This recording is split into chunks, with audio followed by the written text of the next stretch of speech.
Hello, everyone. Today is Monday, January 17th, 2022. Somali Prime Minister condemns terror attack on government spokesperson. This article is taken from ANI. Somali Prime Minister Mohamed Hussein Roble condemned the terrorist attack targeting a car with the federal government spokesperson, Mohamed Ibrahim Moalimuu, the office of the Prime Minister said on Sunday.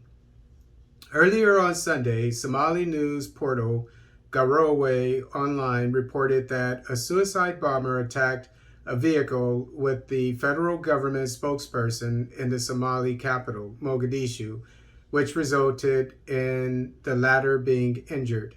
The Prime Minister, His Excellency Mohamed Roble, strongly condemns the odious terrorist attack targeting government spokesman Mr. Mohamed Ibrahim Moalimuu, who sustained injuries today but is in stable condition. The Prime Minister wishes Mr. Moalimuu a quick recovery, the office tweeted. According to Roble Online, the radical Islamist al-Shabaab movement affiliated with al-Qaeda has claimed the responsibility for the attack, threatening to carry out another attack next week. The al-Shabaab group is engaged in an armed conflict against the central government of Somalia and prevents UN humanitarian activities in the country. Somalia collapsed as a unified nation in 1991 with the downfall of Siad Barre's dictatorship. The international community recognized the federal government as the only legitimate authority in the country, which controls the capital Mogadishu and several other areas. The rest of Somalia is controlled by unrecognized state entities or self-governed, including the unrecognized Republic of Somaliland in the north and the autonomous Puntland region in the east. And so we hope that everything goes well, that Mr. Moalimuu is healthy after this attack. And I did a little research on the UN mission there. From what I understand, it's a humanitarian mission. It's not a security mission per se, and its purpose is to deliver food, etc., humanitarian aid. And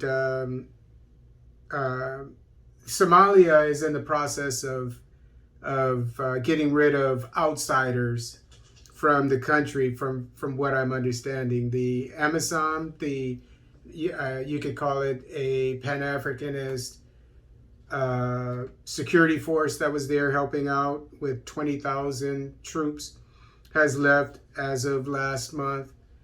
And the European, the EU, there's a mission that it has with the piracy in the Somali waters.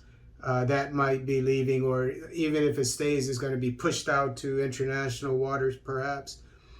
And as I predicted, if this is going on, while Somalia only has, I think, 10,000 troops, which is only half of what was there with the Amazon mission, then something's got to give in the near future. And right now, Somalia is courting Turkey.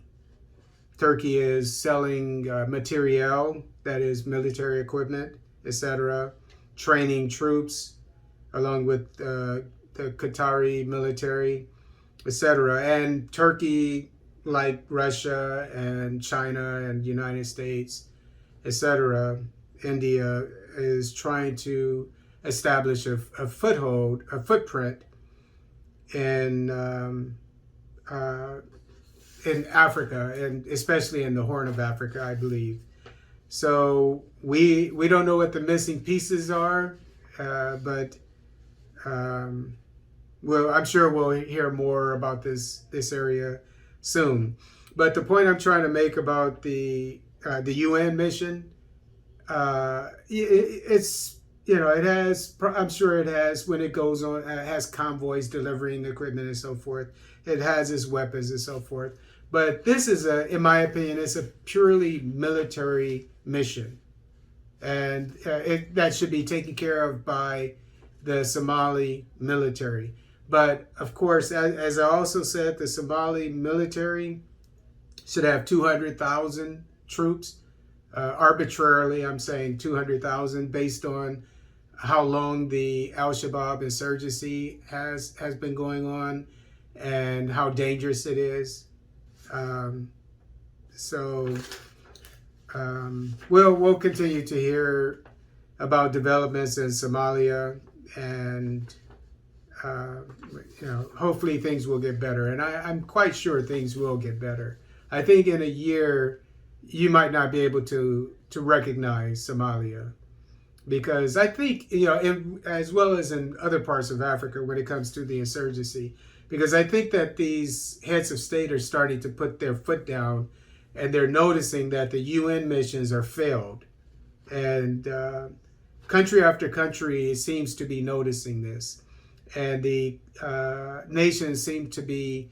African nations seem to be taking security matters into their own hands, even with the help of actors like Wagner Group from Russia, which is a private security firm.